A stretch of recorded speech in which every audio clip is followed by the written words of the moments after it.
बिल्कुल नया चैप्टर, और वो चैप्टर है पीरियोडिक टेबल। इस चैप्टर के अंदर बच्चों हमको क्या पढ़ना है? इस चैप्टर के अंदर पढ़ना हमको आवर्त सारणी की हिस्ट्री, उसका इतिहास, और आवर्त सारणी के अंदर जो तत्व उपस्थित है उनको याद रखने का तरीका, साथ ही साथ और भी कई सारी बातें, जैसे कि परमाणु त्रिज्या, परमाणु त्रिज्या के बाद आयनन ऊर्जा, जेड इफेक्टिव, प्रभावी नाभिकीय आवेश, इलेक्ट्रॉन बंधुता और विद्युत ऋणता। ठीक है, चल तो आते हम आज के लेक्चर पे। आज हमें बच्चों आवर्त सारणी की हिस्ट्री के बारे में पढ़ना है।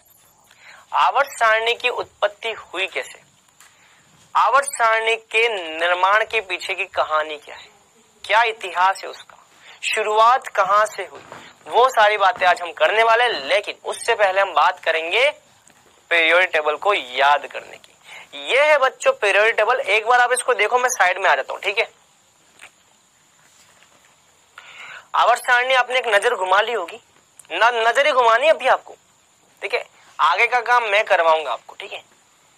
ये है बच्चों आवर्त सारणी। सबसे पहला काम हम करेंगे आवर्त सारणी को याद करने का। तो आवर्त सारणी को याद करने की ट्रिक क्या है?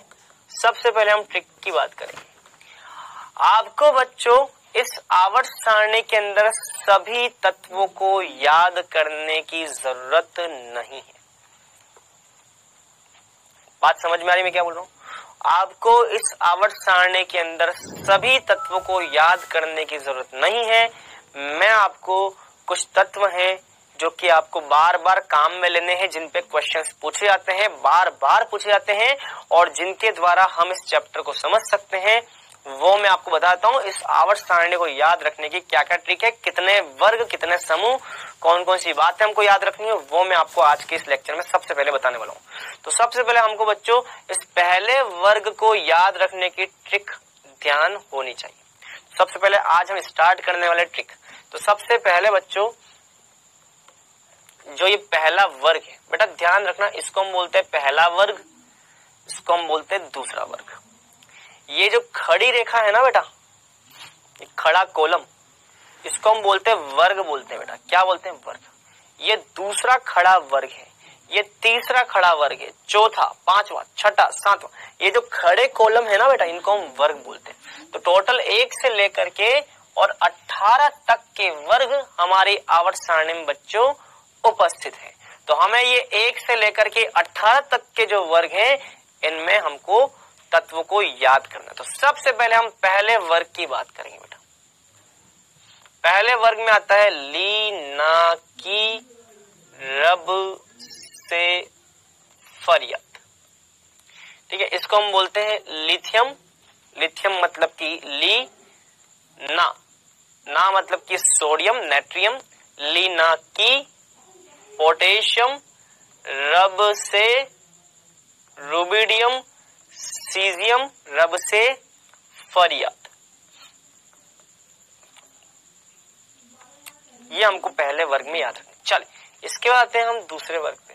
दूसरा वर्ग है बेटा, मांगे, कार, सेंट्रो, बाप, राज। बेरिलियम, बेरिलियम को हम बेटा लिखते हैं। मैग्नीशियम, मैग्नीशियम मांगे लिखेंगे, ठीक है, बेटा मांगे। कैल्शियम, कैल्शियम को हम कार लिखेंगे, ठीक है, समझ में आया? बेटा मांगे कार। सेंट्रो, सेंट्रो मतलब कि स्ट्रोंशियम। बेरियम, बेरियम बाप, राजी, राजी रेडियम। तो ये बच्चों सेकंड वर्ग को याद रखने की ट्रिक है, ठीक है। चलिए अब आते हैं सेकंड वर्ग के बाद अब हम आते हैं सबसे पहले 13 पर। किस पर आते हैं? 13 पर। बीच वालों को याद रखने का भी ट्रिक मैं बताऊंगा, लेकिन पहले हम आते हैं 13 पर। 13 को कैसे याद रखते हैं? देखो,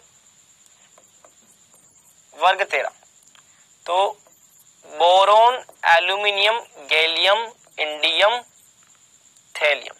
देखो मैं अपनी बात करूं तो मुझे बच्चों ट्रिक से याद रखने की जरूरत नहीं, मुझे ये याद हो चुके हैं। मेरे साथ क्या है कि मुझे अब ट्रिक से याद करने की जरूरत नहीं पड़ती, मुझे ये सीधे ही याद है, boron, aluminium, gallium, indium, thallium. लेकिन आपको इस तरीके से याद रखना है, बैंगन,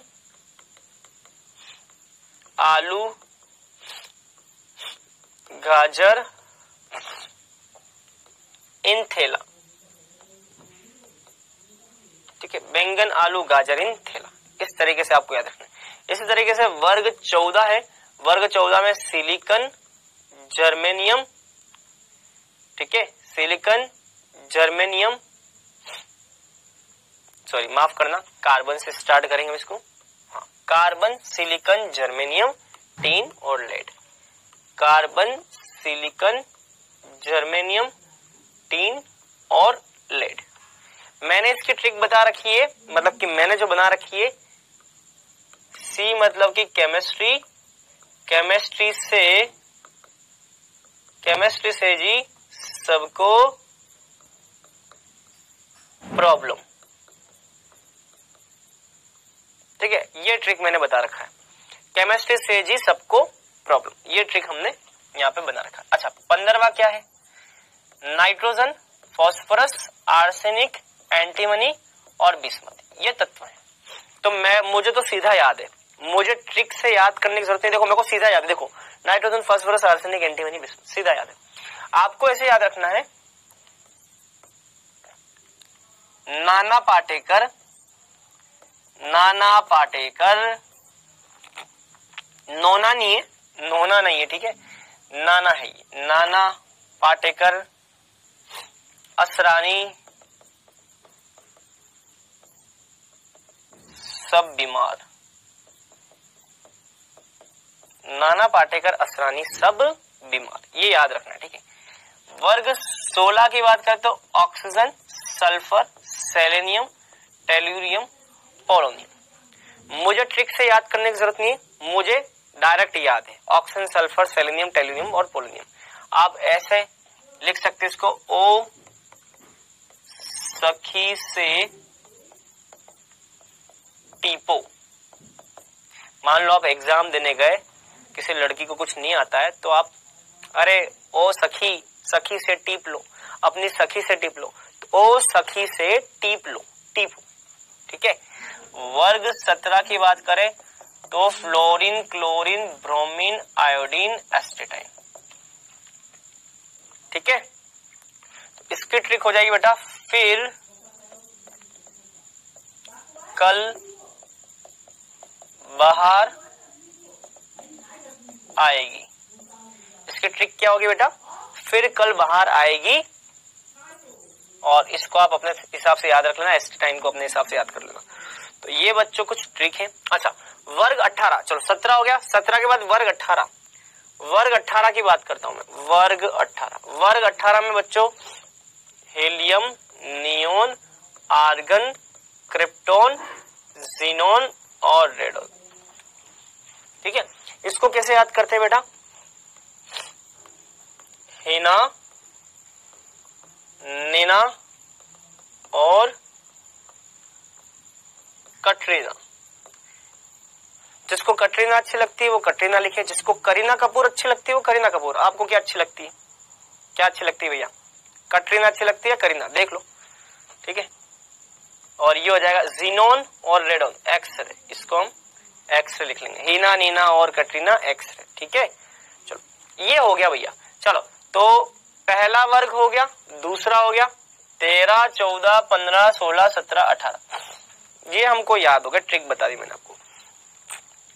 अब हमको डी ब्लॉक के तत्व भी याद रखने होंगे। डी ब्लॉक के तत्वों में हमको क्या क्या याद रखना होगा, मैं बता देता हूं।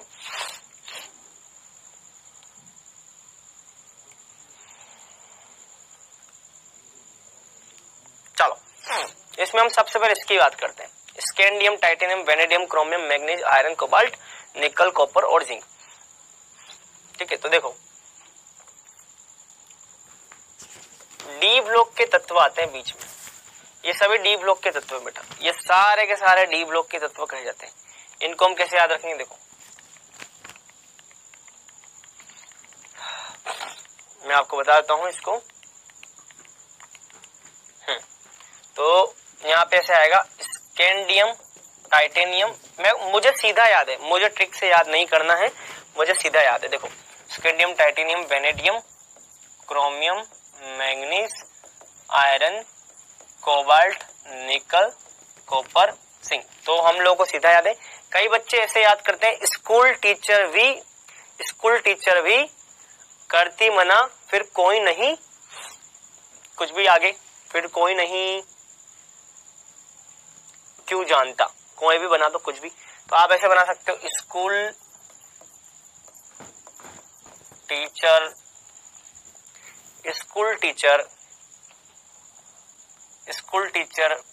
भी की जगह भी कर दो, है ना। स्कूल टीचर भी करते मना, फिर कोई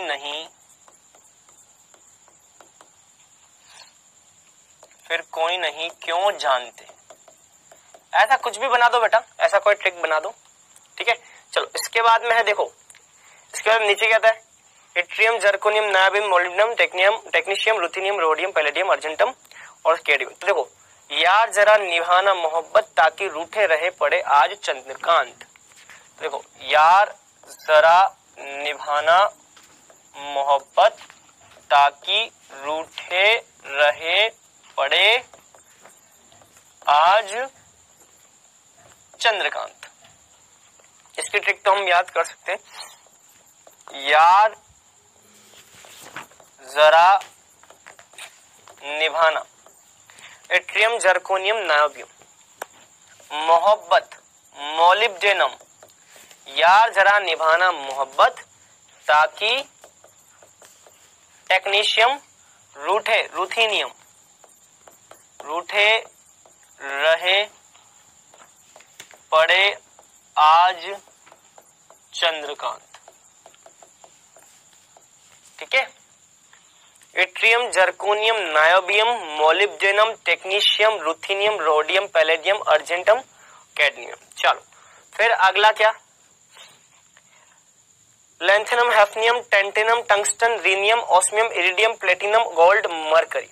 तो इसको लिखेंगे हम, ला हफ्ता वरना रहे उस इरिटेटिंग पाताल लोक में और मर जा। चलो अब इसको हम ऐसे लिखते हैं, ला हफ्ता वरना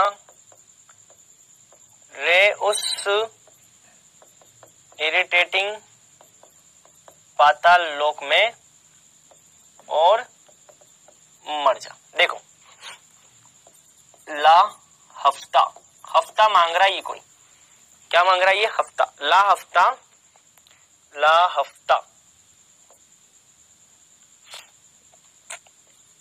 ला हफ्ता वरना रह उस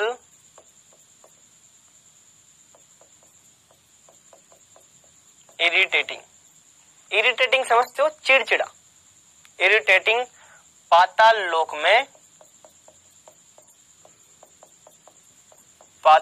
में और मर जा। मरकरी देखो क्या है, lanthanum, hafnium, tantalum, tungsten, rhenium, osmium, iridium, platinum, gold, aurum and mercury, ठीक है। ये ध्यान रख, तो ये आपको तत्व इस तरीके से याद रखना। अब बात रही बच्चों इन नीचे वाले तत्वों की। इन नीचे वाले तत्वों को इस श्रेणी के, ये जो तत्व है ना सबसे नीचे वाले, इनको आपको याद रखने की जरूरत नहीं है। मैं आपको जब 100 से ज्यादा वाले तत्वों के आयुपीसी नामकरण बताऊंगा तो ये आपको याद हो जाएंगे, आपको इसको याद रखने की जरूरत नहीं है। बात रही लैंथेनाइड और एक्टिनाइड ये दोनों की, ये समय आने पर मैं आपको बता दूंगा, अभी इसको भी ध्यान रखने की जरूरत नहीं है। बाद में इसकी भी ट्रिक मैं आपको बता दूंगा जब जरूरत पड़ेगी। तो सर फिरा नादिया के प्रेम में समाया, यूरोप के गधे तब डायन हो गए और तुम ये भी लुटा दिए। तो ये भी एक ट्रिक है बच्चों एफ ब्लॉक के तत्वों को याद रखने की, जब जरूरत पड़ेगी तो मैं आपको ये बता दूंगा, ठीक है। अभी हमको जरूरत नहीं है, जब टाइम आएगा तो मैं इसको भी याद करूँ। तो देखो बेटा, हमने ये पूरा याद कर लिया, ये पूरा याद कर लिया, हमने ये पूरा भी याद कर लिया। अब हमको इसके अलावा कोई भी एक्स्ट्रा बात याद रखने की जरूरत नहीं, ये ध्यान रखना। चलिए अब आते हैं हम बच्चों आवर्त सारणी के इतिहास पे। आवर्त सारणी के इतिहास पे जाने से पहले सबसे पहला पॉइंट हमको ध्यान रखना, तत्वों के वर्गीकरण की आवश्यकता क्यों पड़ी। हम तत्वों के वर्गीकरण की बात क्यों करते हैं बेटा, हमेशा एक बात ध्यान रखना, आज की तारीख में कुल 118 तत्व ज्ञात हैं और इनमें से हाल ही में खोजे गए तत्व जो हैं वो मानव निर्मित हैं। मानव निर्मित का मतलब कृत्रिम तत्व, जिनको प्रयोगशाला में बनाया गया है। कहाँ बनाया गया है बेटा? प्रयोगशाला में बनाया गया है। तो 118 तत्वों की खोज हो चुकी है और इसमें अधिकांश ऐसे हैं जो कि अभी अभी नए नए प्रयोगशाला में अभी बनाए गए। इनमें से अधिकांश मतलब कि अभी जो तत्व खोज हुई है अभी लेटेस्ट, उनमें से अधिकांश ऐसे हैं जो कि हाल ही में खोजे गए मानव निर्मित है। अधिकांश क्या, लगभग सारे आप बोल सकते हो अभी पिछले कुछ सालों में जो आए हैं। इतने सारे तत्वों और उनके असंख्य यौगिकों के रसायन का अध्ययन अलग अलग कर पाना बहुत मुश्किल है। देखो क्या लिखा है, 118 तत्व जो हैं इन सब का सोचो, अगर आप अलग अलग स्टडी करने जाओगे, अलग अलग अध्ययन करने जाओगे, इनके यौगिकों का अलग अलग अध्ययन करने जाओगे तो कितने समय की बर्बादी होगी। सोचो कितने समय की बर्बादी होगी, कितनी एनर्जी जाएगी, कितना पैसा लगेगा। तो वो सारी बातें, इस कठिनाई को दूर करने के लिए वैज्ञानिकों ने तत्वों का वर्गीकरण करके इसके अध्ययन को संगठित किया और आसान बनाया। तो ये जो समस्या थी, इस समस्या को दूर करने के लिए वैज्ञानिकों ने तत्वों का वर्गीकरण करना चालू कर दिया और अध्ययन को अच्छे से संगठित किया।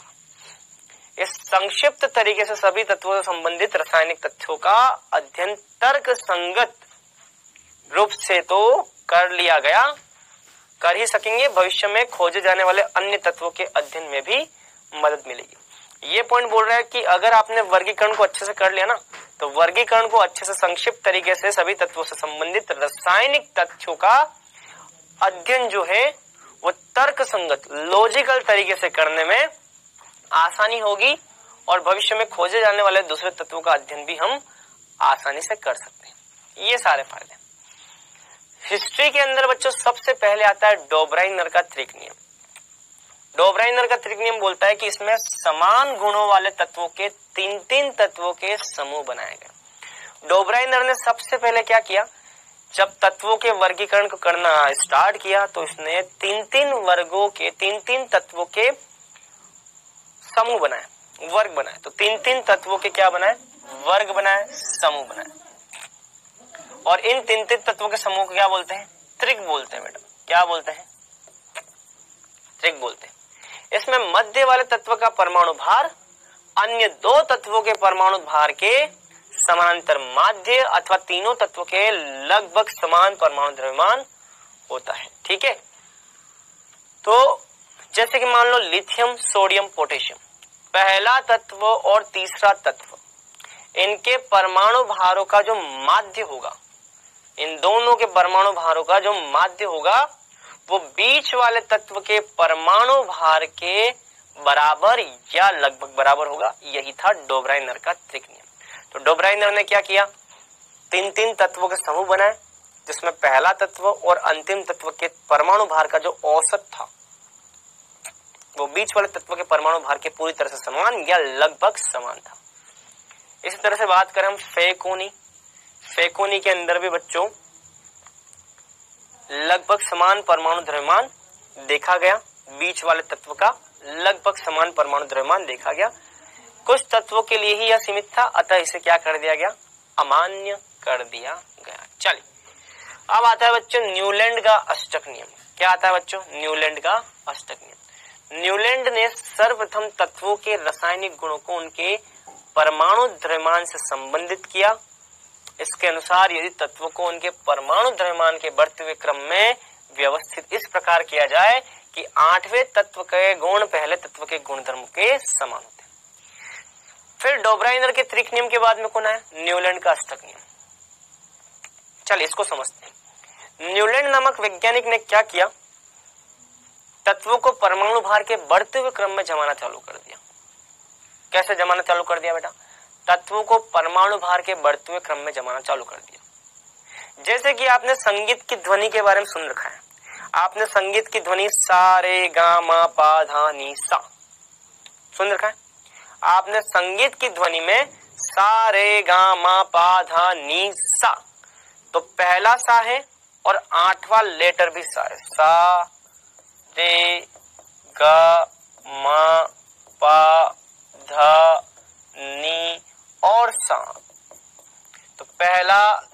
दूसरा, तीसरा, चौथा, पांचवा, छठा, सातवां, पहले के ठीक बाद आने वाला आठवां तत्व जो है वो पहले तत्व के समान रिपीटेशन, दोहरान प्रदर्शित कर रहा है। तो पहला सा है और आठवां भी सा है। तो जिस प्रकार से संगीत की ध्वनि में पहले और आठवें लेटर में समानता है, उसी प्रकार से न्यूलैंड ने यह बात बोली कि जब तत्वों को परमाणु भार के बढ़ते हुए क्रम में जमाएंगे तो पहला तत्व और उसके ठीक बाद आने वाला आठवें तत्व में गुणधर्मों में क्या होती है, समानता होती है। यही बात न्यूलैंड के अष्टक नियम में बोली गई। और ध्यान रखना, ये नियम केवल परमाणु भार, परमाणु क्रमांक 20 तक के तत्वों के लिए ही लागू होता है। तो lithium, beryllium, sodium, lithium, beryllium, boron, carbon, nitrogen, oxygen, fluorine, पहला तत्व, दूसरा तत्व, तीसरा, चौथा, पांचवा, छठा, सातवां, परमाणु भार के बढ़ते हुए क्रम में जमा दिया तो आने वाला आठवां तत्व पहले तत्व के साथ गुणधर्मों में क्या प्रदर्शित करता है, समानता प्रदर्शित करता है। ये ध्यान रखना। यह वर्गीकरण हल्के तत्वों के लिए लागू होता है, छोटे तत्वों के लिए, हल्के तत्वों के लिए, परमाणु क्रमांक 20 तक के तत्वों के लिए लागू होता है। भारी तत्वों के लिए यह वर्गीकरण लागू नहीं होता, अमान्य कर दिया गया। चलिए, लोथर मेयर का वर्गीकरण कौन सा बेटा, लोथर मेयर का वर्गीकरण। अब लोथर मेयर का वर्गीकरण क्या था, इन्होंने तत्वों का परमाणु आयतन तथा इनके परमाणु द्रव्यमान में ठोस अवस्था के घनत्व से भाग लगाकर ज्ञात किया। इन्होंने तत्वों के परमाणु आयतन तथा इनके परमाणु द्रव्यमान में ठोस अवस्था के घनत्व से भाग लगाकर ज्ञात किया। तो परमाणु आयतन जो था, लोथर मेयर ने क्या किया, लोथर मेयर ने परमाणु का आयतन ज्ञात किया, परमाणु का आयतन परमाणु के द्रव्यमान में घनत्व का भाग लगा करके ज्ञात किया। लोथर मेयर ने सबसे पहले क्या किया, परमाणुओं का आयतन ज्ञात किया, परमाणुओं का आयतन परमाणु के द्रव्यमान में परमाणु के घनत्व का भाग लगा करके ज्ञात किया। अब उन्होंने क्या किया, परमाणुओं के द्रव्यमान तथा इनके आपेक्षिक परमाणु आयतन के मध्य विभिन्न तत्वों के लिए ग्राफ आरेखित किया। इन्होंने क्या किया, इन्होंने भैया एक ग्राफ बनाया, ऐसा एक ग्राफ बनाया। इन्होंने ग्राफ बनाया जिसमें यहाँ पे इन्होंने रखा परमाणु आयतन तत्वों का और यहाँ पे रख दिया इन्होंने परमाणु भार या द्रव्यमान, ये रख दिया। ठीक है, ये रख दिया इन्होंने। परमाणु आयतन कैसे ज्ञात किया, परमाणु के द्रव्यमान और घनत्व का भाग लगा करके परमाणु आयतन ज्ञात किया और परमाणु आयतन और परमाणु द्रव्यमान या परमाणु भार के बीच ग्राफ बनाया। ग्राफ बनाने पर उन्होंने देखा कि ग्राफ ऐसा कुछ क्रम प्रदर्शित कर रहा था। इस ग्राफ के अंदर जो शीर्ष पर तत्व उपस्थित है वो सभी वे थे जो अपने अपने आवर्त में सबसे ज्यादा आयतन प्रदर्शित कर रहे थे। तो तत्व जिनके गुणधर्म समान थे वक्र में समान स्थिति को ग्रहण करते हैं। जिन तत्वों के गुणधर्म समान थे वो इस वक्र में समान स्थिति पर उपस्थित थे बेटा। जैसे मान लो शीर्ष पर उपस्थित तत्वों के सभी के गुणधर्म क्या थे बच्चों, एक समान।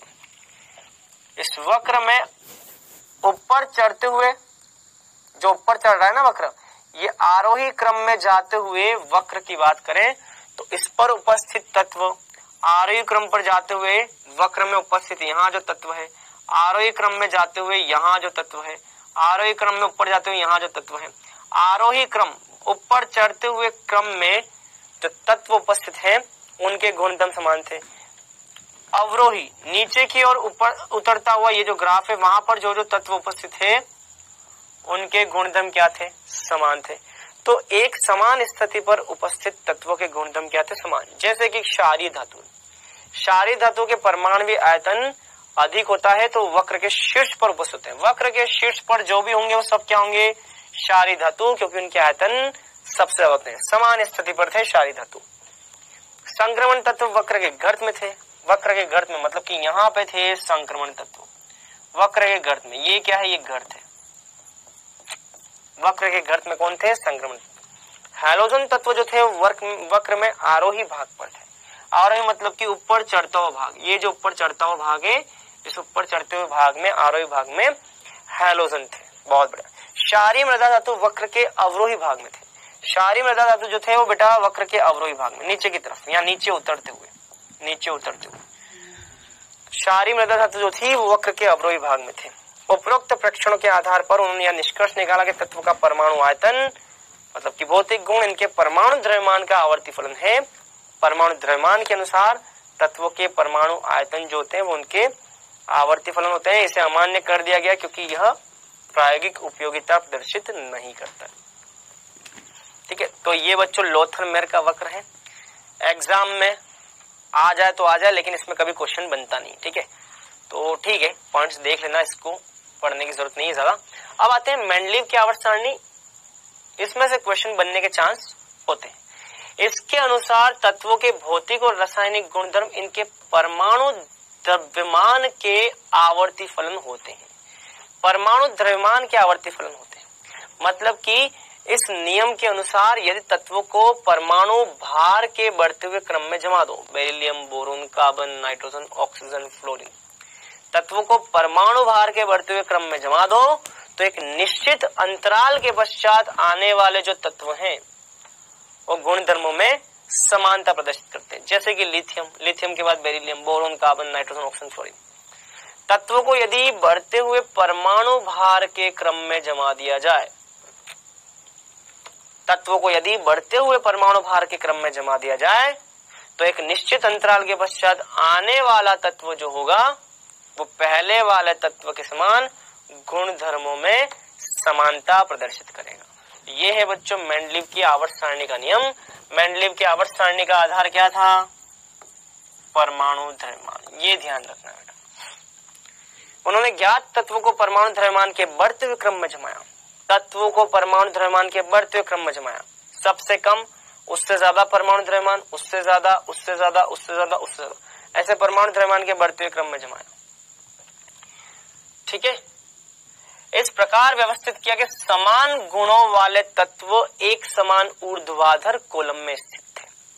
उसने तत्वों को परमाणु द्रव्यमान के बढ़ते हुए क्रम में जमाया और इस प्रकार से जमाया कि एक समान गुणधर्म वाले तत्व जो थे ना वो एक समान ऊर्ध्वाधर कॉलम में आ रहे थे।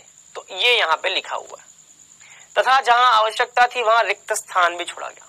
कुछ ऐसे तत्व भी थे, जब ऊर्ध्वाधर कॉलम वो बना रहा था ना, कुछ ऐसे तत्व भी थे जहां पे उन तत्वों की खोज नहीं हुई थी, तो उन तत्वों के लिए उसने क्या छोड़ दी? खाली जगह छोड़ दी। उन तत्वों के लिए उसने खाली जगह छोड़ दी। वर्गों का क्रमांकन 1 2 3 4 5 6 7 8 तक और 0 तक। मतलब कि मेंडलीव की आवर्त सारणी में 1 से लेकर के 8 तक वर्ग थे।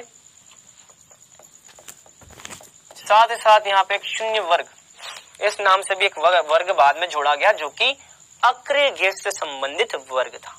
ठीक है, आवर्त सारणी के गुणधर्म क्या है? देखो, आवर्त सारणी सबसे पहला आवर्त सारणी, मेंडलीव की आवर्त सारणी के गुणधर्म। देखो, मेंडलीव की आवर्त सारणी जो है बच्चों, ये सबसे पहली ऐसी आवर्त सारणी थी जो तत्वों और उनके यौगिकों का अध्ययन सरल और सुनियोजित ढंग से जिसने प्रदर्शित किया। इसकी आवर्त सारणी की सबसे बड़ी विशेषता ये थी कि मेंडलीव की आवर्त सारणी की खोज के दौरान कई तत्वों की खोज नहीं हुई थी। जिन तत्वों की खोज नहीं हुई तो मेंडलीव ने उन तत्वों के लिए खाली जगह छोड़ रखी थी। कई ऐसे तत्व जिनकी खोज नहीं हुई थी, भविष्य में उन तत्वों की खोज होगी। उन तत्वों के गुणधर्मों के बारे में मेंडलीव ने पहले से अनुमान लगा दिया। उन तत्वों को पर्टिकुलर एक जगह दे दी, उनको स्थान दे दिया उनकी खोज के पहले, मतलब कि उनके लिए खाली जगह छोड़ दी उसने कि भाई यहाँ पे एक तत्व आएगा जो भविष्य में खोजा जाएगा, उसके गुणधर्म ऐसे होंगे, उसकी सारी प्रॉपर्टीज ऐसे होंगी। जैसे कि एका एल्यूमिनियम। एल्यूमिनियम के नीचे आने वाला जो तत्व था बेटा गैलियम। एल्यूमिनियम के नीचे गैलियम तत्व आता है। मेंडलीव के समय इस तत्व की खोज नहीं हुई थी। इसी प्रकार से सिलिकॉन के नीचे आता है जर्मेनियम। मेंडलीव के समय जर्मेनियम की खोज नहीं हुई थी। मेंडलीव ने क्या किया कि यार इस तत्व की खोज नहीं हुई है तो मैं काम करता हूं, मैं यहाँ पर खाली जगह छोड़ देता हूँ। इसकी खोज नहीं हुई है, मैं यहाँ पर खाली जगह छोड़ देता हूँ। तो मेंडलीव के समय में इन तत्वों की खोज नहीं हुई थी, उसने यहाँ पर खाली स्थान छोड़ दिया। खाली स्थान तो छोड़ा ही, लेकिन मेंडलीव ने अपने टाइम में इनके गुणधर्मों के बारे में पहले से पूरी के पूरी पूर्वानुमान लगा दिए कि भाई इनके द्रव्यमान ये होंगे, इनके गलनांक बिंदु ये होंगे, इनके ऑक्साइडों का सूत्र ये होगा, इनके क्लोराइड का सूत्र होगा, पहले से पूर्वानुमान लगा दिया। तो भैया अच्छी बात है ना, ये तो बहुत ही चमत्कार हो गया। जो चीज भविष्य में होने वाली है उसके बारे में मेंडलीव ने पहले से बता दिया। ये बहुत बड़ी बात थी बेटा अपने आप में। और बाद में जब इन तत्वों की खोज हुई ना, तो वाकई में इन तत्वों के गुणधर्म लगभग वैसे ही आए जैसे कि मेंडलीव ने अनुमान लगा करके बताए थे। तो ये अपने आप में बहुत बड़ा गुणधर्म था मेंडलीव की आवर्त सारणी का। इसके अलावा मेंडलीव की आवर्त सारणी का एक और भी बड़ा गुणधर्म था। मेंडलीव की आवर्त सारणी बनने के बाद ये साबित हो गया कि जो बेरिलियम का परमाणु द्रव्यमान, जो कि आप पहले 13.5 मान रहे थे, मेंडलीव की आवर्त सारणी की खोज के बाद वो सही करके 9 प्राप्त किया गया। मेंडलीव की आवर्त सारणी की खोज से पहले बेरिलियम का परमाणु भार उसकी संयोजकता 3 मानते हुए 13.5 प्राप्त हुआ। संयोजकता क्या होती है ये मैं आगे बताऊंगा आपको। तो मेंडलीव की आवर्त सारणी से पहले बेरिलियम का परमाणु भार जो था वो 13.5 माना जाता था, लेकिन जैसे मेंडलीव की आवर्त सारणी की खोज हुई, उसने अपनी आवर्त सारणी के आधार पर कई चीजों की व्याख्या की, जिससे ये पता चला कि बेरिलियम का जो परमाणु भार है उसमें करेक्शन हुआ और वो एग्जैक्टली वही प्राप्त हुआ जो कि उसका होना चाहिए। तो मेंडलीव की आवर्त सारणी से पहले बेरिलियम का जो परमाणु भार था वो वैसा प्राप्त नहीं हो रहा था जैसा कि बेरिलियम का होना चाहिए, लेकिन आवर्त सारणी के बाद में एग्जैक्टली वही परमाणु भार प्राप्त हुआ जो कि बेरिलियम का होता है। तो ये बहुत बड़ी खोज थी मेंडलीव की आवर्त सारणी की, उसके गुणधर्म थे। इसके आवर्त सारणी के कई दोष भी थे। इसके आवर्त सारणी का सबसे पहला दोष तो ये था कि हाइड्रोजन की स्थिति जो थी वो निश्चित नहीं थी। हाइड्रोजन की स्थिति क्या निश्चित नहीं थी। हाइड्रोजन को पहले वर्ग में रखा जाए या हाइड्रोजन को 70वें वर्ग में रखा जाए ये निश्चित नहीं था। हाइड्रोजन के समय पर वर्गों को 1, 2 ऐसे वर्ग थे बेटा, 1, 2, 3, 4, 5, 6, 7, 8 और यहाँ पे शून्य वर्ग ऐसा बनाया था। शून्य वर्ग भी खैर बाद में आया था। मेंडलीव ने क्या किया, अपनी आवर्त सारणी में फर्स्ट ए फर्स्ट बी ऐसे उपवर्ग कर दिए, ए बी ऐसे ए बी। मेंडलीव की आवर्त सारणी में एक एक वर्ग जो था वो 2 उपवर्गों ए और बी में विभाजित था, ए बी है ना, ए बी। तो भैया हाइड्रोजन के साथ समस्या क्या थी? हाइड्रोजन के गुणधर्म जो थे वो फर्स्ट ए के साथ भी मिलते थे। इसमें कौन कौन आता था? लिथियम आता था, सोडियम आता था, पोटेशियम आता था, रुबिडियम। तो मेंडलीव के साथ समस्या क्या हुई कि हाइड्रोजन के गुणधर्म फर्स्ट ए के साथ में भी मिल रहे थे और हाइड्रोजन के गुणधर्म जो थे वो 7th ए के साथ फ्लोरीन, क्लोरीन, ब्रोमीन, आयोडीन इनके साथ भी मिल रहे थे। तो अब मेंडलीव जो था वो इसकी हाइड्रोजन की स्थिति निश्चित नहीं कर पाया, उसकी स्थिति को निश्चित नहीं कर पाया। उसने बोला कि यार इसके गुणधर्म फर्स्ट ए से भी मिल रहे हैं, इसके गुणधर्म 7th ए से भी मिल रहे हैं। उसने सोचा कि छोड़ो, हाइड्रोजन को हम किसी भी स्थिति में नहीं रखते हैं, उसको अलग से हम हाइड्रोजन को ऊपर लिखते हैं। इसलिए आप देखना हाइड्रोजन को आवर्त सारणी में अलग से रखा जाता है क्योंकि उसकी स्थिति निश्चित नहीं होती। ये इसका सबसे बड़ा दोष है। इसी प्रकार से समस्थानिकों को पृथक स्थान नहीं मिला। मेंडलीव की आवर्त सारणी का आधार क्या था बेटा? परमाणु भार। क्या था? परमाणु भार। यदि तत्वों को आप बढ़ते हुए परमाणु भार के क्रम में जमाते हो तो भैया जो समस्थानिक हैं इन समस्थानिकों को भी क्या मिलना चाहिए? इन समस्थानिकों को भी आवर्त सारणी में स्थान मिलना चाहिए, क्योंकि समस्थानिकों के भी परमाणु भार क्या होते हैं? अलग अलग होते हैं। समस्थानिकों के परमाणु भार भी अलग अलग होते हैं। यदि आप आवर्त सारणी में तत्वों को परमाणु भार के बढ़ते हुए क्रम में जमा रहे हो तो हाइड्रोजन के तीनों समस्थानिकों को भी पर आवर्त सारणी में जगह मिलनी चाहिए। क्यों? क्योंकि आवर्त सारणी को बनाने का आधार ही क्या है? बढ़ता हुआ परमाणु भार। अब भैया तीनों समस्थानिकों के परमाणु भार अलग अलग है, तो वैज्ञानिकों ने बोला कि भैया तुम्हारी आवर्त सारणी जो है उसमें परमाणु भार के बढ़ते हुए क्रम में तत्वों को जमाना है।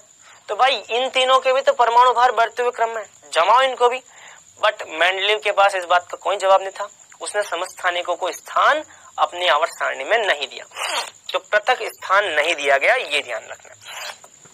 ठीक है, ये उसकी आवर्त सारणी की सबसे बड़ी कमी थी। लैंथेनाइड और एक्टिनाइड की आवर्त सारणी में असामान्य स्थिति।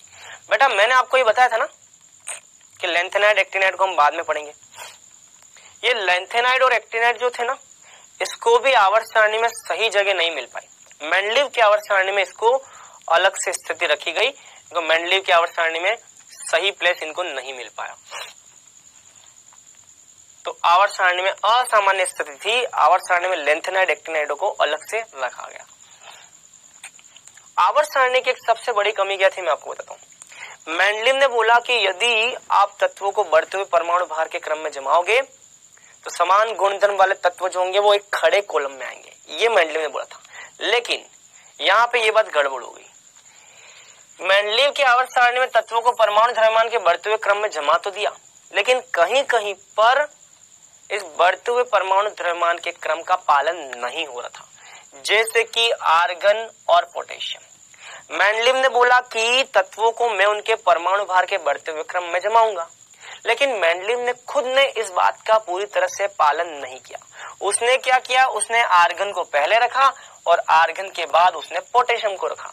तो वैज्ञानिकों ने बोला कि भाई साहब आर्गन का परमाणु भार तो ज्यादा है और पोटेशियम का परमाणु भार कम है, तो पोटेशियम पहले आना चाहिए, आर्गन बाद में आना चाहिए। आपकी आवर्त सारणी तो बढ़ते हुए परमाणु द्रव्यमान के आधार पर जमी हुई है ना, तो अगर आपकी आवर्त सारणी बढ़ते हुए परमाणु द्रव्यमान के आधार पर जमी हुई है तो आर्गन को बाद में रखो, पोटेशियम को पहले रखो, क्योंकि आर्गन का परमाणु भार ज्यादा है, पोटेशियम का परमाणु भार कम है, तो ये पहले आना चाहिए, ये बाद में आना चाहिए, ऐसा होना चाहिए। लेकिन मेंडलीव आप तो अपनी ही बात से मुकर गए, मेंडलीव अपनी ही बात को फॉलो नहीं कर पाए। मेंडलीव ने क्या किया, अपनी आवर्त सारणी में आर्गन को पहले रखा और पोटेशियम को बाद में रखा, जबकि मेंडलीव खुद बोलता था कि भैया मेरी आवर्त सारणी में तत्वों को बढ़ते हुए परमाणु द्रव्यमान के क्रम में जमाया गया है, बट इन दोनों में ये वाले क्रम का पालन नहीं हो रहा था। इसी प्रकार से टेल्यूरियम और आयोडीन के साथ में भी ये चक्कर था, टेल्यूरियम पहले था और आयोडीन बाद में था। यहाँ पे भी इसका परमाणु भार ज्यादा होता है 127.6 और आयोडीन का परमाणु भार ये है। तो टेल्यूरियम और आयोडीन के साथ में भी ये चक्कर था, बढ़ते हुए परमाणु भार के क्रम में जमे हुए नहीं थे 126.9। तो आप देख सकते हो इसका परमाणु भार कम है, इसका परमाणु भार ज्यादा है, तो जिसका परमाणु भार ज्यादा है वो आगे आना चाहिए, ये पीछे आना चाहिए।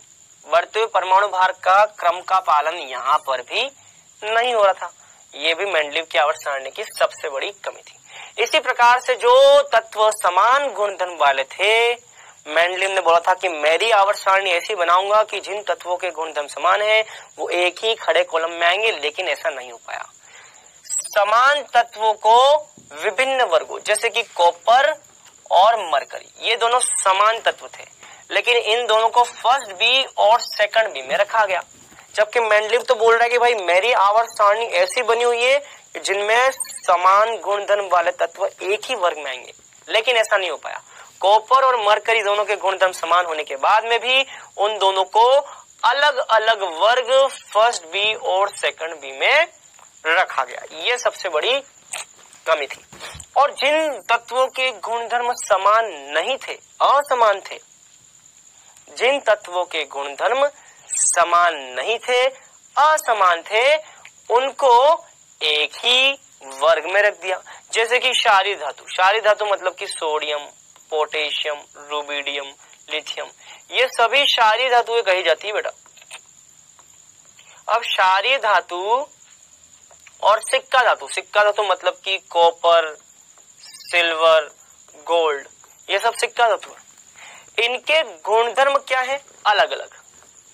सिक्का धातु का मतलब होता है बेटा प्राचीन काल में इन धातुओं से क्या बनते थे, सिक्के बनते थे। तो मेंडलीव की आवर्त सारणी में ये बात देखी गई कि जिन तत्वों के गुणधर्म समान नहीं थे उनको मेंडलीव ने अपनी आवर्त सारणी में समान खड़े कॉलम में डाल दिया। तो वैज्ञानिकों ने बोला कि भाई सिक्का धातु और क्षारीय मृदा धातु इन दोनों के गुणधर्म समान नहीं है, असमान है।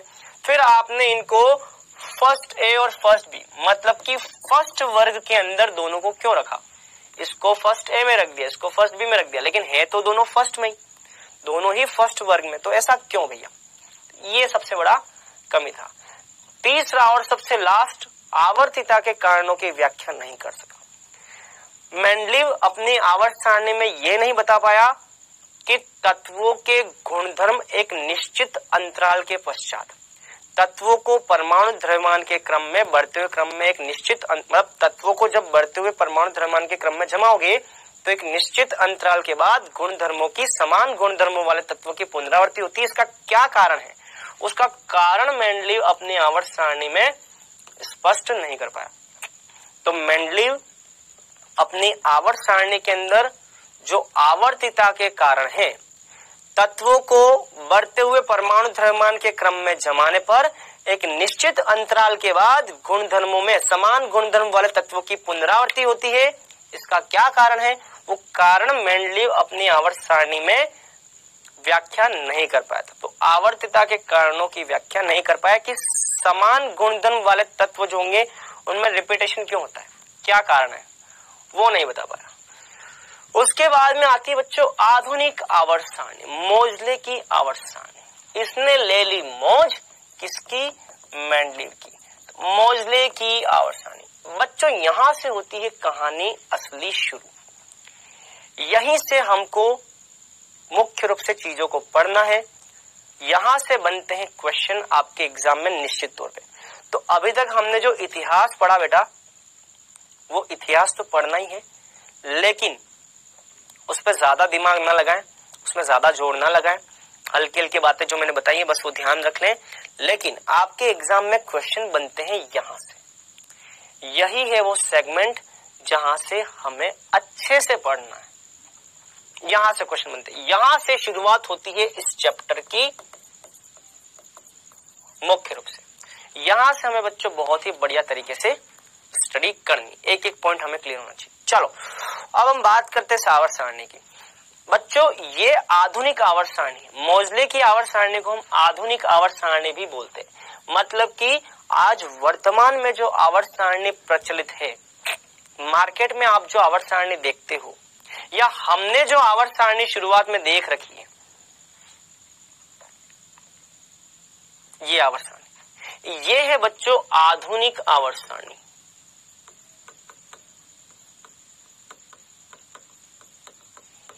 ये आवर्त सारणी सबसे पहले जिस वैज्ञानिक द्वारा इसका कॉन्सेप्ट दिया गया इस आवर्त सारणी का, वो वैज्ञानिक थे मोजले। इन्होंने मोज ले ली मेंडलीव की। किस तरीके से मोज ली वो अभी मैं आपको बताऊंगा, ठीक है। चलिए आधुनिक आवर्त सारणी बोलते हैं और आवर्त सारणी का दीर्घ स्वरूप भी बोलते हैं, सबसे बड़ी आवर्त सारणी भी। अच्छा, ये आवर्त सारणी किसने प्रस्तावित की? मोजले ने प्रस्तावित की। इस आवर्त सारणी को बनाने में सहयोग किस किसने दिया? इस आवर्त सारणी का दीर्घ स्वरूप इसको बनाने में वर्नर, बोहर बरी, बोहर कौन से? वही बोहर का परमाणु मॉडल वाले बोहर हैं ये, बोहर और बरी ने इसमें सहयोग दिया। इन वैज्ञानिकों का काफी अच्छा सहयोग रहा मोजले। इस सारणी को बोहर सारणी भी कहते हैं, बहुत बढ़िया। बोहर द्वारा पूरी तरह से हेल्प की गई, बोहर सारणी भी बोला गया, क्योंकि यह बोहर सारणी के अनुसार तत्वों के इलेक्ट्रॉनिक विन्यास के आधार पर तत्वों को 4 भागों में व्यवस्थित करती है। आधुनिक आवर्त सारणी क्षैतिज पंक्तियां आवर्त और ऊर्ध्वाधर कॉलम को वर्ग में रखती है। चलो अब ये क्या पॉइंट बोल रहा हूं मैं समझाता हूं। देखो बच्चों, इस आवर्त सारणी को बोहर सारणी भी बोलते हैं। ऐसा इसलिए क्योंकि बाद में इस आवर्त सारणी के बारे में मैं आपको बताऊंगा कि इसके चार भाग किए गए, 4 टुकड़े किए गए आवर्त सारणी के। एस ब्लॉक के तत्व, पी ब्लॉक के तत्व, डी ब्लॉक के तत्व और एफ ब्लॉक के तत्व। तो आधुनिक आवर्त सारणी का बाद में मैं आपको वर्गीकरण पढ़ाऊंगा, एस ब्लॉक के तत्व, पी ब्लॉक के तत्व, डी ब्लॉक के तत्व, एफ ब्लॉक के तत्व। वो जो वर्गीकरण है ना बेटा, उस वर्गीकरण का आधार जो है बेटा वो है इलेक्ट्रॉनिक विन्यास। वही इलेक्ट्रॉनिक विन्यास जिसको कि हमने परमाणु संरचना चैप्टर में पढ़ा है। तो बच्चों ये जो आधुनिक आवर्त सारणी जो है ना, इसके वर्गीकरण का आधार जो है वो इलेक्ट्रॉनिक विन्यास है। और इलेक्ट्रॉनिक विन्यास के बारे में बताने वाले वैज्ञानिक कौन से? बोहर। तो बोहर नामक वैज्ञानिक ने इलेक्ट्रॉनिक विन्यास बनाने, उनके निर्माण, क्वांटम संख्या के निर्माण में अपना एक बहुत महत्वपूर्ण योगदान दिया था। इसीलिए हम जो इस आधुनिक आवर्त सारणी का वर्गीकरण जो हम इलेक्ट्रॉनिक विन्यास के आधार पर करेंगे तो उसका क्रेडिट किसको जाएगा? बोहर को। इसलिए हम इसको बोहर सारणी बोलते हैं। तो बोहर सारणी का जो निर्माण हुआ, बोहर सारणी के निर्माण के अंदर ये बात आपको ध्यान रखनी, इसको हम बोहर सारणी क्यों बोलते हैं? क्योंकि आधुनिक आवर्त सारणी को बाद में हम चार भागों में तोड़ने वाले, 4 भागों में वर्गीकृत करने वाले, एस ब्लॉक के तत्व, पी ब्लॉक के तत्व, डी ब्लॉक के तत्व, एफ ब्लॉक के तत्व। वो जो वर्गीकरण है उस वर्गीकरण का आधार क्या है बच्चों? इलेक्ट्रॉनिक विन्यास। और इलेक्ट्रॉनिक विन्यास के निर्माण में सबसे बड़ा सहयोग किसका था? बोहर का। इसलिए हम इसको बोहर सारणी भी बोलते हैं। इस आधुनिक आवर्त सारणी के अंदर बच्चों क्षैतिज पंक्तियां जो होती हैं उसको आवर्त बोलते हैं और ऊर्ध्वाधर कॉलम को हम क्या बोलते हैं? वर्ग। आपको मैं बता चुका हूं इस आवर्त सारणी के अंदर जो ऊर्ध्वाधर कॉलम है, ये खड़े कॉलम जो है, इनको हम वर्ग बोलते हैं। और जो क्षैतिज पंक्तियां हैं, क्षैतिज पंक्तियां, इन क्षैतिज पंक्तियों को हम क्या बोलते हैं? आवर्त बोलते हैं। तो आवर्त कितने बच्चों? देखो, पहला आवर्त, दूसरा आवर्त, तीसरा आवर्त, चौथा आवर्त, पांचवा, छठा, सातवां। पहला, दूसरा, तीसरा, चौथा, पांचवा, छठा, सातवां, 7 आवर्त हैं। और ऊर्ध्वाधर कॉलम कितने? वर्ग कितने हैं? 18। तो ये ध्यान रखना बेटा, इस आवर्त सारणी की अगर बात करें तो इसमें क्षैतिज पंक्तियां कितनी हैं? 7 और ऊर्ध्वाधर कॉलम कितने हैं? 18। ये ध्यान रखना। इस आवर्त सारणी का जो आधार है वो परमाणु क्रमांक है। मेंडलीव की आवर्त सारणी का आधार क्या था? परमाणु भार। उसने तत्वों को बढ़ते हुए परमाणु भार के क्रम में जमाया, लेकिन मोजले ने जो आधुनिक आवर्त सारणी दी उसमें तत्वों को बढ़ते हुए परमाणु क्रमांक के आधार पर जमाया। ये ध्यान रखना बेटा, ठीक है। चलिए अब बात करते हैं परमाणु क्रमांक के आधार पर तत्वों को जमाने का कारण क्या था। भाई मोजले को सपना तो आया नहीं होगा कि यार मेंडलीव ने परमाणु भार के क्रम में जमाया तो मैं एक काम करता हूं परमाणु क्रमांक के क्रम में जमा देता हूं। सपना तो आया नहीं होगा, कुछ ना कुछ इस पे प्रयोग हुआ होगा, कोई ना कोई उसने बात साबित करके बताई होगी, तभी तो उसने आधार परमाणु क्रमांक किया। तो आधुनिक आवर्त सारणी का आधार परमाणु क्रमांक क्यों है, इस बात को मोजले ने एक प्रयोग द्वारा साबित किया। और ये प्रयोग था मोजले का एक्स किरण प्रयोग। मोजले ने एक प्रयोग किया जिसमें विभिन्न धातुओं की सतह पर उच्च गतिशील इलेक्ट्रॉन की बमबारी की। मोजले ने क्या किया? मोजले ने ऐसे धातु की सतह ली, इस धातु की सतह पर उच्च गतिशील इलेक्ट्रॉनों की बमबारी की। इस पर उसने बहुत तेज गति वाले इलेक्ट्रॉनों को छोड़ना चालू कर दिया। इस पर तेज गति के इलेक्ट्रॉनों को टकराया, उस पर बमबारी की, और बमबारी करने से बच्चों इन धातुओं की सतह से क्या निकली? एक्स किरणें निकली। तो ये जो एक्स किरणें हैं इनकी आवृत्ति और परमाणु भार के बीच में ग्राफ बनाया गया।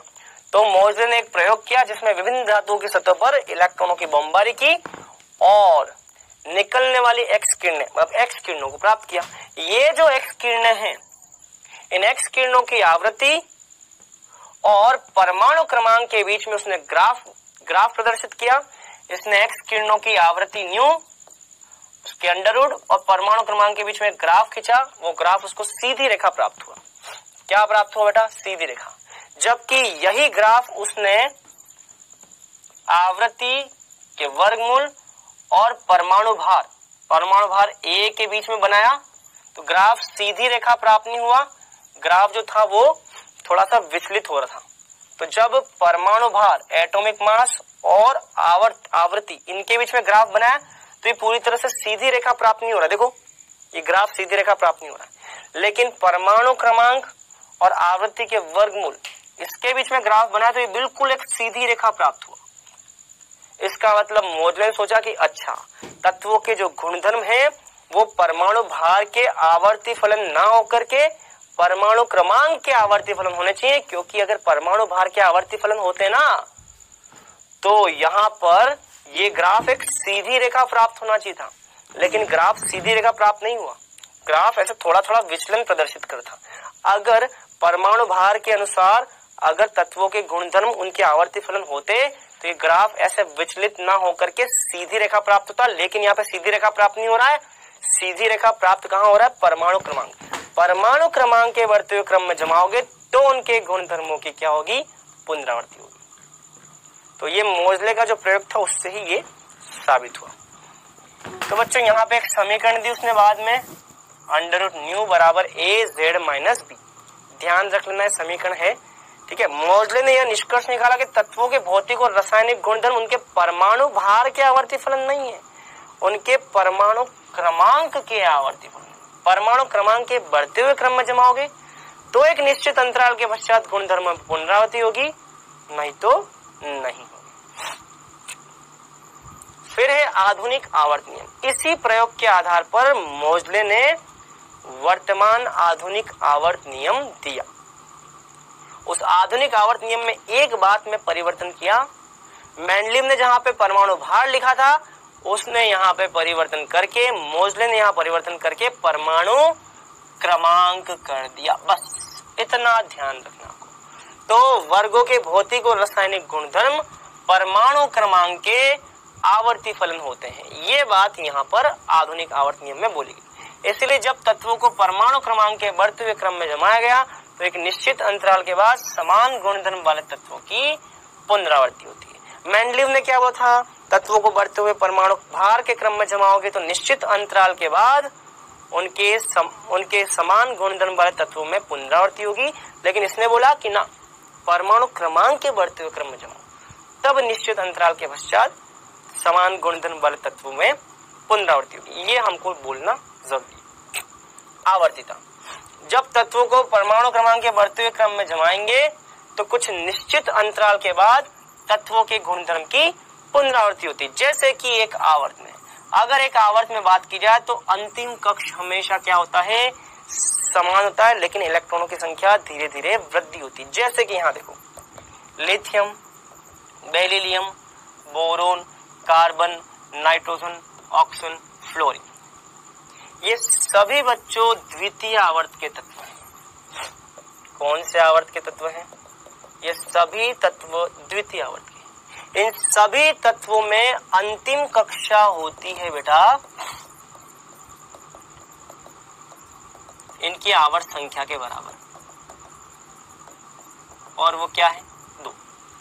इन सभी तत्वों में एक ही आवर्त के जो सभी तत्व हैं इनमें अंतिम कक्षा क्या होती है बेटा? 2 होती है, समान होती है। इन सभी की अंतिम कक्षा क्या होती है? समान। एक ही आवर्त के जितने भी तत्व होते हैं इन सभी की अंतिम कक्षा क्या होती है बेटा? सभी की अंतिम कक्षा समान होती है, लेकिन इनमें इलेक्ट्रॉनों की संख्या में परिवर्तन होता है। इसमें इलेक्ट्रॉन 3, इसमें 4, इसमें 5, इसमें 6, इसमें 7, इसमें 8, इसमें 9।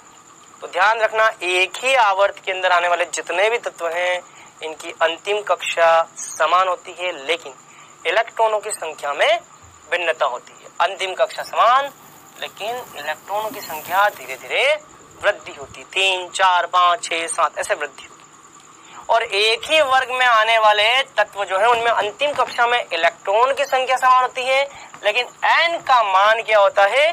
बढ़ता है। एक ही वर्ग में आने वाले जितने भी तत्व हैं, lithium, sodium, potassium, rubidium, caesium, एक ही वर्ग में आने वाले जितने भी तत्व हैं इनके अंतिम कक्षा जो होते हैं उनमें बढ़ोतरी होती है। इसमें अंतिम कक्षा दूसरी, इसमें अंतिम कक्षा तीसरी, इसमें अंतिम कक्षा चौथी, पांचवी, छठी। इनमें एक ही वर्ग में आने वाले जितने भी तत्व हैं, एक ही वर्ग में आने वाले जितने भी तत्व हैं उनमें अंतिम कक्षा में इलेक्ट्रॉनों की संख्या समान होती है, लेकिन n का मान बढ़ता है। इसमें n का मान 2, अंतिम कक्षा 2, इसमें n का मान 3, अंतिम कक्षा 3, इसमें n का मान 4, अंतिम कक्षा 4, n का मान 5, अंतिम कक्षा 5। n का मान बढ़ता है, लेकिन इलेक्ट्रॉनों की संख्या समान होती है। इसका विन्यास 2s1, इसका विन्यास 3s1, इसका विन्यास 4s1, इसका विन्यास 5s1, इसका विन्यास 6s1। सबके बाहरी कक्षा में इलेक्ट्रॉनों की संख्या समान है। एक ही वर्ग में आने वाले तत्वों में, एक ही तत्व के आने वाले तत्वों के बाहरी कक्षा में, अंतिम कक्षा में इलेक्ट्रॉनों की संख्या 1, 1, 1, 1 समान है। लेकिन देखो यहाँ पे n का मान 2, यहाँ पे n का मान 3, यहाँ 4, 5, 6, n का मान बदल रहा है, तो भैया n का मान क्या होता है, परिवर्तित होता है। अब इस आवर्तिता का कारण क्या है, एक निश्चित अंतराल के पश्चात समान गुणधर्म वाले तत्वों की पुनरावृत्ति क्यों होती है, क्योंकि इनके संयोजकता कोश वाले इलेक्ट्रॉनिक विन्यास के दोहरान के कारण तत्वों के गुणों में पुनरावृत्ति होती है। जैसे कि यहाँ देखो, इसका संयोजकता कोश का मतलब होता है बेटा बाहरी कोश।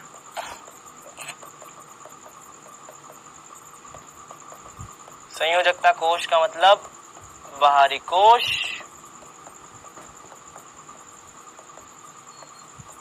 या अंतिम कोश, ठीक है। इनका जो बाहरी कोश है, इनके बाहरी कोश में इलेक्ट्रॉन की संख्या क्या होती है बच्चों, समान। इनके संयोजकता कोश या बाहरी कोश में इलेक्ट्रॉनों की संख्या क्या है, समान। इन सभी के गुणधर्म समान क्यों होते हैं, इनके गुणधर्मों में पुनरावृत्ति क्यों होती है, एक निश्चित अंतराल के बाद जो तत्व आएगा वो समान गुणधर्म वाला क्यों होगा, गुणधर्मों में पुनरावृत्ति क्यों होगी, क्योंकि भैया इनके संयोजकता कोश में इलेक्ट्रॉनों की संख्या क्या है, समान। बाहरी कोश में इलेक्ट्रॉनों की संख्या समान। तो भैया बढ़ते हुए परमाणु क्रमांक के क्रम में जमाओगे तो निश्चित अंतराल के पश्चात इनके गुणधर्मों में पुनरावृत्ति होती है। पुनरावृत्ति क्यों होती है, क्योंकि इनके संयोजकता कोश में इलेक्ट्रॉनिक विन्यास का दोहरान होता है। मतलब कि अगर यहाँ पे संयोजकता कोश में एक इलेक्ट्रॉन है, इसके भी संयोजकता कोश में एक इलेक्ट्रॉन, इसमें भी एक, इसमें दोहरान हो रहा है। आप जैसे जैसे आगे जाओगे तो एक निश्चित अंतराल के पश्चात फिर से जो तत्व आएगा उसके बाहरी कोश में एक इलेक्ट्रॉन, फिर आप गए आगे गए, फिर आप यहाँ पे आए, फिर से एक इलेक्ट्रॉन, दोहरान हो रहा है। फिर आप आगे गए, फिर यहाँ पे आओगे, फिर बाहरी कोश में एक इलेक्ट्रॉन, दोहरान हो रहा है। अंतिम कोश में पाए जाने वाले इलेक्ट्रॉनों की संख्या समान है, उसमें दोहरान हो रहा है। धातुओं का समान इलेक्ट्रॉनिक विन्यास NS1 है। जैसे कि मान लो इस वर्ग की बात करें तो इसमें NS1, NS1, NS1, NS1, NS1, S1, S1, S1, S1, S1, सबके बाहरी कोश में S1, NS1, NS1, NS1, NS1, NS1, सबके बाहरी कोश में NS1 इलेक्ट्रॉनिक विन्यास। इसीलिए इनके गुणधर्म क्या है, समान है। आवर्त सारणी में समान गुणधर्म वाले तत्वों में अंतराल 2, 8, 8, 18, 18, 32 होता है। ये मैजिक संख्या कहलाती है, ठीक है। तो ध्यान रखना बेटा, lithium, sodium, potassium, rubidium, caesium, francium, इनमें अंतर कितना होता है 8 का, इसमें अंतर कितना होता है 8 का, इसमें अंतर कितना 18, इसमें 18 और इसमें अंतर कितना है 32। यही यहाँ लिखा हुआ 8, 8, 18, 18, 32। इसके ऊपर आप कई बार यहाँ पे हाइड्रोजन लिखते हो, इन दोनों में 2 का अंतर, 2, 8, 8, 18, 18, 32। ये बोली जाती है बच्चों क्या, इनको हम बोलते हैं मैजिक नंबर।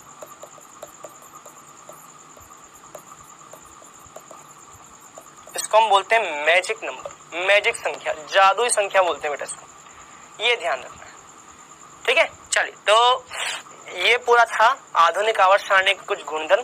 आधुनिक आवर्त सारणी में क्षैतिज पंक्तियों को आवर्त बोलते हैं और ऊर्ध्वाधर पंक्तियों को बच्चों वर्ग कहा जाता है। इसमें 7 आवर्त है, 7 क्षैतिज पंक्तियां, जिसको 1, 2, 3, 4, 5, 6, 7 इस अंकों द्वारा प्रदर्शित किया जाता है। प्रत्येक आवर्त संयोजकता कोश वाले तत्वों की श्रेणी रखता है। चलो अब हम एक काम करें बच्चों, यहां से हम नेक्स्ट क्लास में पढ़ेंगे, ठीक है।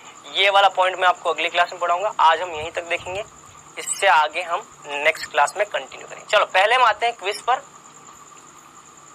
क्विज का क्वेश्चन नंबर फर्स्ट, संगीत की ध्वनि में समानता रखने वाला नियम कौन सा है?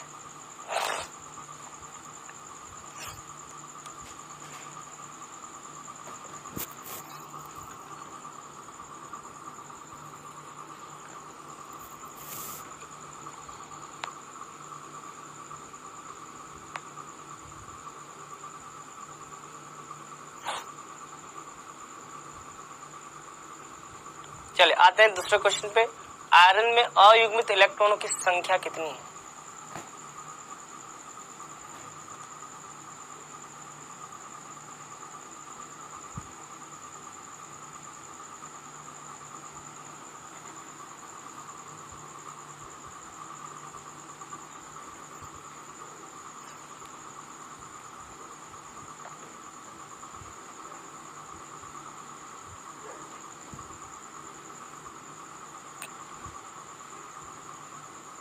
चलिए दोनों क्वेश्चन कर ले। संकेत की ध्वनि से समानता रखने वाला नियम, न्यूलैंड का अष्टक नियम।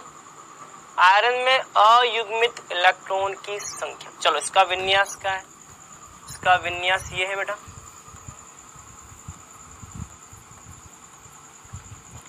ये सारे इलेक्ट्रॉन क्या है, ये सब युग्मित है, और ये वाले जो इलेक्ट्रॉन इसमें देखो, इसमें 1 2 3 और 4, ये 4 अयुग्मित इलेक्ट्रॉन है, तो यहाँ पे आ जाएगा 4 अयुग्मित इलेक्ट्रॉन। ठीक है, चलो तो आज हमने क्या पढ़ा बच्चों, आज हमने आवर्त सारणी का इतिहास पढ़ा और मुख्य रूप से मोजले की आवर्त सारणी, आधुनिक आवर्त सारणी को फिनिश किया। ठीक है, पैनल पे आपको होमवर्क मिल जाएगा। अगली क्लास में हम इसी आधुनिक आवर्त सारणी को कंटिन्यू करेंगे, अभी पूरा हुआ नहीं है। चलिए तो आज के लिए बच्चों इतना ही।